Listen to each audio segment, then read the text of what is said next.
السلام علیکم ورحمۃ اللہ وبرکاتہ۔ جی آج میں آپ لوگوں کے سامنے وضو کے تعلق سے بات کروں گی انشاءاللہ۔ عورتوں کا وضو کا مکمل طریقہ۔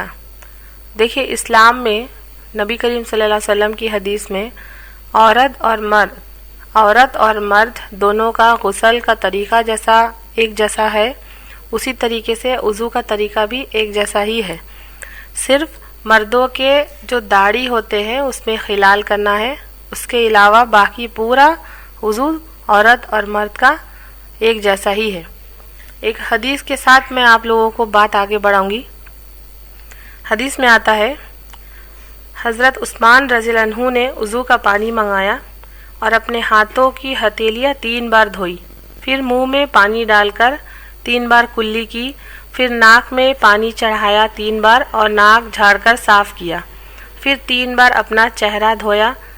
اس کے بعد اپنے رائٹ ہینڈ دایاں ہاتھ کوہنی تک 3 بار دھویا، پھر لیفٹ ہینڈ بایاں ہاتھ بھی اسی طریقے سے کوہنی تک دھویا۔ اس کے بعد سر کا مسح کیا۔ مسح مطلب پیشانی کے بال سے لے کر ہاتھ کو پیچھے کی طرف جو گردن کے جڑ تک جو بال ہوتا ہے وہاں تک لے کر جانا، پھر وہاں سے ریٹرن پیشانی کے بال تک آنا، اسے مسح کہتے ہیں۔ یہ ایک بار کرنا ہے وضو میں۔ اس کے بعد اپنا دایاں پیر یعنی رائٹ لیگ ٹخنوں تک 3 بار دھویا۔ ٹخنا اسے کہتے ہیں پیر کے پنجوں کے اوپر کا تھوڑا حصہ۔